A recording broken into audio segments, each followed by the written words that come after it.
Hey comic book fans, my nerdy friends, my geeky compadres, what's going on? Welcome to this week's Lightning Round Reviews. I have this many books to tell you about. One of them is a back issue, but not too far back. So let's get going.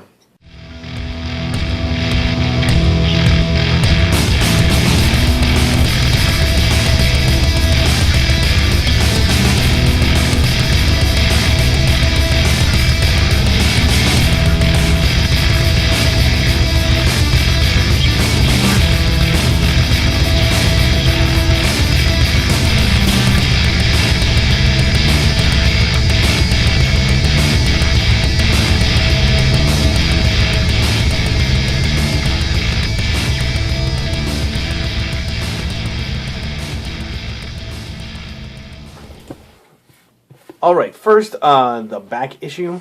This is Illegitimate issue number 1. It took my shop a little while to get this in for me. They didn't actually order any the week that it came out, and I had to special order it. So, yeah, I got it this week. And, light went all crazy. And I really enjoyed it. It's a story about this character who's like James Bond, who throughout his career has had relations with females, and pretty early on in the book, he dies, and his like the agency who he was working for has found the children and kind of raised them to be like him, and they're now putting them all together in one team to fight crime, pretty much find the guy who was responsible for his death. Really funny and really well done. I really like the art. Just a really great book. Issue 2 came out this last week.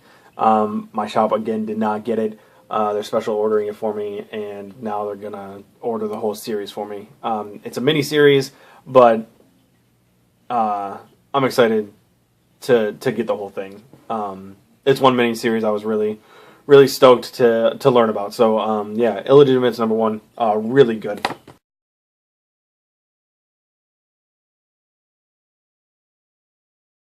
Then we have Thor, God of Thunder.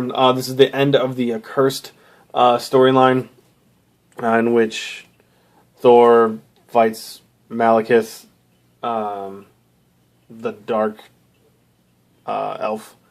I wasn't really feeling the story arc almost the whole time.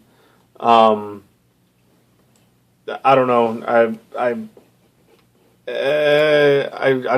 picked it up out of, I guess, because of the last storyline I liked a lot, which was the God Bomb story.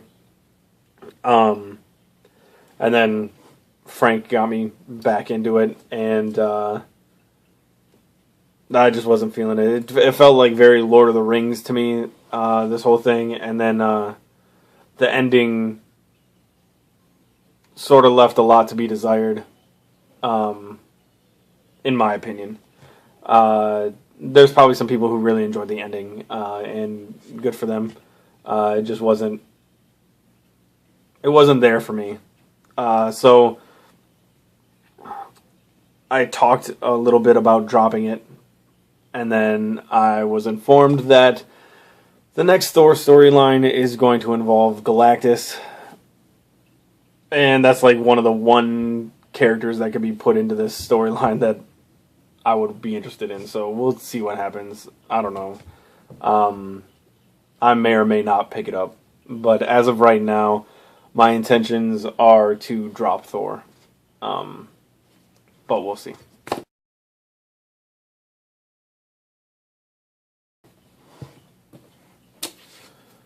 Then we have Harbinger issue 20. This is the start of a new story arc. The last story arc was very good. I enjoyed it immensely. Coming out of the Harbinger Wars, event, which I didn't really enjoy all that much.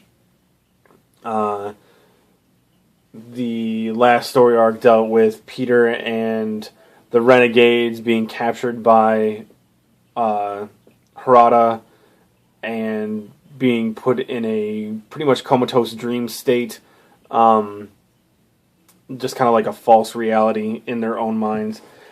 This picks up right after that, where Harada had a brain squall and pretty much killed a whole bunch of his employees. Now we are dealing with this character right here, kind of working alongside the Renegades, trying to take down Harada and his company. It was good. It was fantastic. We kind of focus more on this character. I forget his name, but we're focusing more on him right now. There was actually very little of Peter and the rest of the Renegades. It focused a whole lot on Harada and what's going on with his company, kind of taking a big major hit, and he's trying to like just take over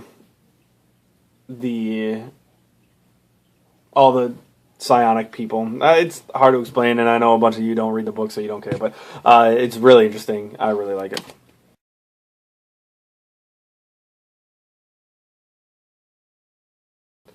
Alright, next we have Coffin Hill, issue number 4. I have been a bit on the fence with this book, but it seems, I don't know, like, I picked up issue 1 and 2, kind of enjoyed them, but felt like there was, for my taste, too much detective work and not enough witchcraft stuff that I thought was going to be more involved in this. So I decided to drop it. A couple weeks later, everybody was saying how good issue 3 was. I picked it up, agreed, it was good. So I got back on, picked up issue 4, and there's still a whole lot of detective stuff and very little witchcraft stuff, but just enough to kind of like get me interested. But I don't know how long I'm going to stay on this, because it kind of gives me a feel of kind of like a revival feel. And I'm enjoying Revival a lot more than I am Coffin Hill, so I don't think I need two books that are very similar. I mean, they're different, but as far as like the police / detective work that's going on, they feel very, very similar to me. So I don't know how much longer I'm going to stay on Coffin Hill. It might be something I drop in the next issue or two.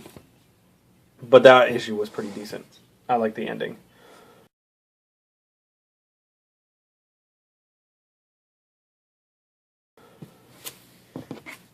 Next we have issue 35 of Daredevil. I don't know how I'm feeling about Daredevil anymore. After the monsters issue, or issues, with the monsters issues, it started to fall flat for me. The monsters issues really felt like way off. It didn't feel like consistent at all with the Daredevil character. It just didn't work. In this issue, there's an appearance by Elektra that seemed kind of like out of nowhere. It felt like, oh, well, we know Daredevil's going to be ending this run, so let's throw Elektra in there because we're supposed to. I mean, it was a cool part of the book.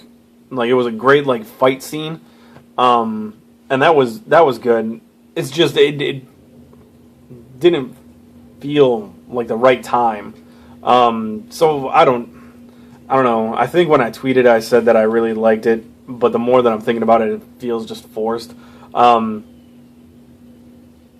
I think we only have one more issue left of the Daredevil before it gets relaunched. And at that point, I'm not going to pick it up. I'm not going to pay the extra $1 for a digital copy. Although this book has been really, really great. But it seems to be, like I said, kind of falling off for me. So, I don't know. This issue was alright. I'm going to pick up the next one and finish off the run. And then I'm going to be dropping Daredevil as well.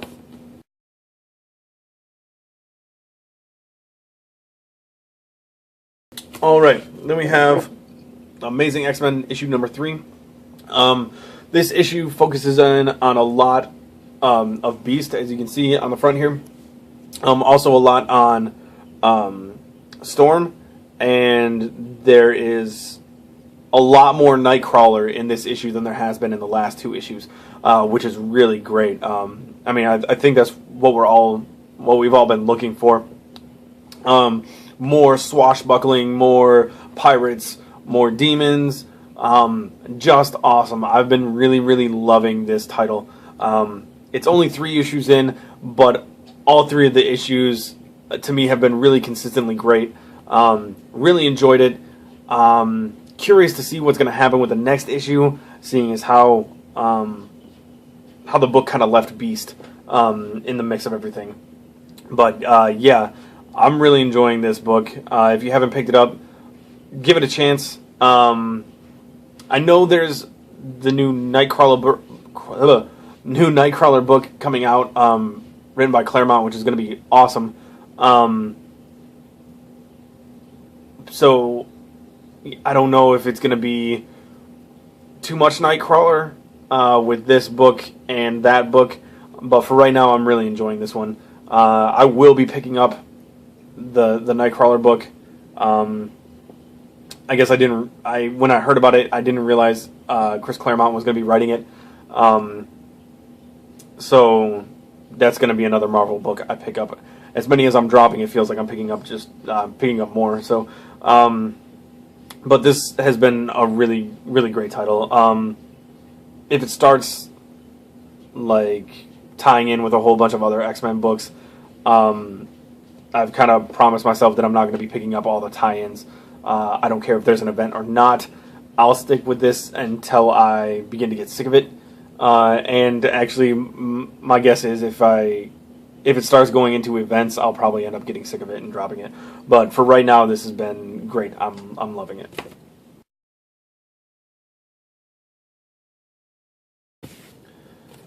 Next, we have issue 10 of Constantine. I love this cover. I think it's probably the cover of the week for me. Love Spectre. Been kind of on a revelation kick of Spectre. Kind of forgot about him a little bit. Getting mixed up with a whole bunch of other characters that I'm in the middle of collecting, but I'm going back and starting to collect more Spectre stuff again. But that's a different story. This, regardless of the cover, there was very little interaction with the Spectre, which was kind of upsetting for me. I was really hoping for a lot more. I know we saw Spectre in, I believe it was issue 2 of Constantine, and that was fantastic. I loved that issue. I was kind of hoping for the same kind of interaction between the two, but that didn't really happen. There was more interaction between Constantine and God in dog form. I think I'm thinking of this issue instead of Phantom Stranger last week. Now I'm confused. I can't remember. There was one gripe I had. The art in this was not great. I did not like how Constantine was drawn in this issue. I thought it was really bad, actually. Didn't like it at all. But as far as the Blight storyline is going, I am really enjoying that. I think it's been a great storyline, and I really am enjoying it. I just feel like the Constantine title is currently lost in the mix of all these events it got tied into. First, Trinity War, and now the Forever Evil Blight story. We're not getting the initial Constantine storyline that was happening before the events, and I don't know if I'm going to be keeping up with this title. I'd really like to, but I've even forgotten what the first story arc was about. So, depending how this goes after the Forever Evil event is finished, I don't know if I'll be picking this book up anymore. Especially if there's art like this issue in it from now on. So, that's Constantine.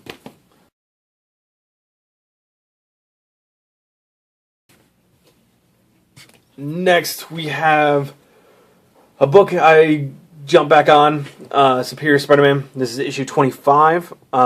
This was pretty fantastic. This is the end of the Venom story arc, where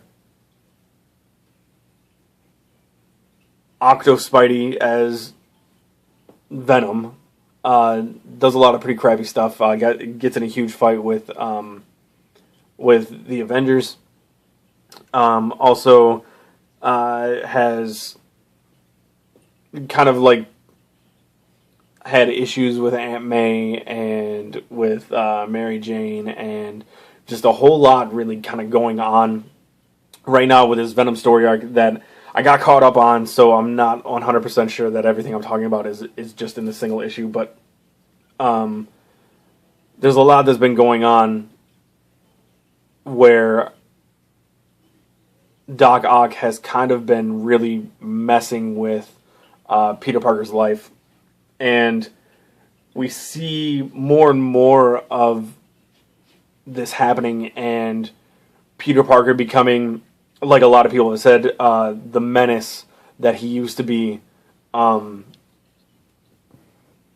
because of Doc Ock's taking over his body. The end was pretty incredible. I don't really want to ruin it, even though it's been almost a week. But certain things happened where you were like, gotcha. And I know we've all heard the news that Amazing Spider-Man's coming back, I believe in April, I think is what everybody's saying. So you can kind of guess what happens. But I know the next issue starts the Goblin War, which is kind of what everybody who's been reading this since like issue 4 has been waiting for.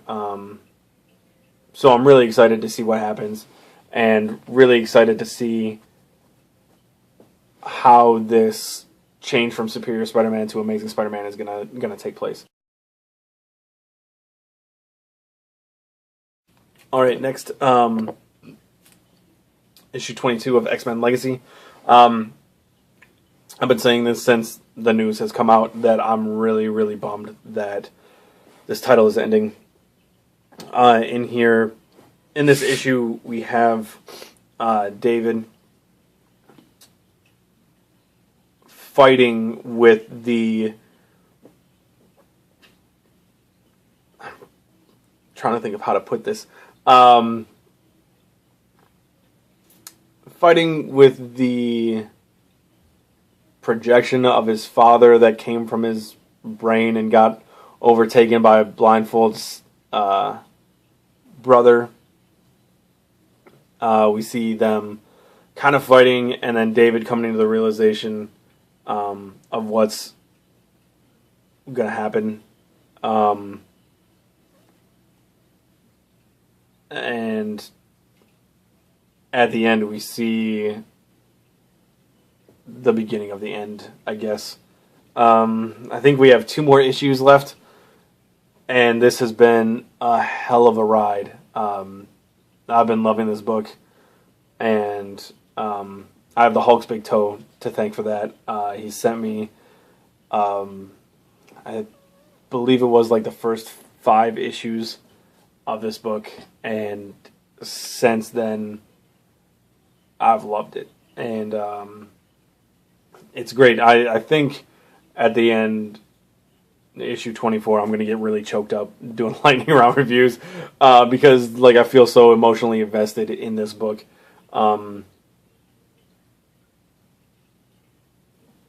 It's just it's a great book. If you get the chance, check it out in trade. Maybe you'll like it as much as I do, but this is a great book, really good.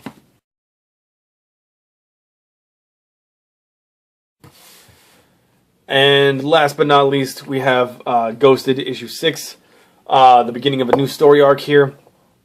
Last one ended with the team kind of taking the spirit from the haunted house and the spirit of, I forget the guy's name, the guy they were working for, the spirit of his murdered ex-wife, and sending it back to him. That was pretty amazing. And this issue, I can't remember the character's name. Oh man, it's been a while since I read them, read these issues. But we see him and his partner Trick, kind of living the lavish life on this private island, and they get seen by someone from the main character's past. He tried to rob their casino, and they're kind of kidnapping him and making him do this job to make up for it, even though when he went to go rob the casino, it didn't work out for him, and his whole crew, I believe his whole crew died. So they're making him go and... Is it something with the possessed girl? I can't remember now. But it's the beginning of a new story arc of him going to get somebody who's possessed. Now I need to find out, because now I can't remember.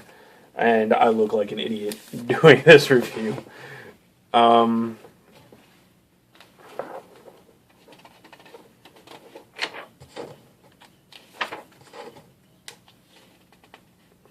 Oh, that's right. He needs to go rescue a girl that's been possessed and taken to Mexico as part of like a human trafficking ring of possessed girls. Or possessed people. I don't know if it's all girls, but he's got to go down to Mexico and rescue this possessed female. So I think that'll be really interesting. I think we're in for some pretty good ghostly times. So yeah, really fantastic. I'm really excited for that, even though I kind of forgot about it. But that's it for this week's Lightning Round Reviews. Yeah, I hope you guys got all your books. Hope you enjoyed them. I'll see you again on Wednesday. Should have a video up at a pretty decent time. I don't work until late that day, so I'll be able to get to my shop early on when they open up and get my video done before work. So I'll see you then, and have a good one.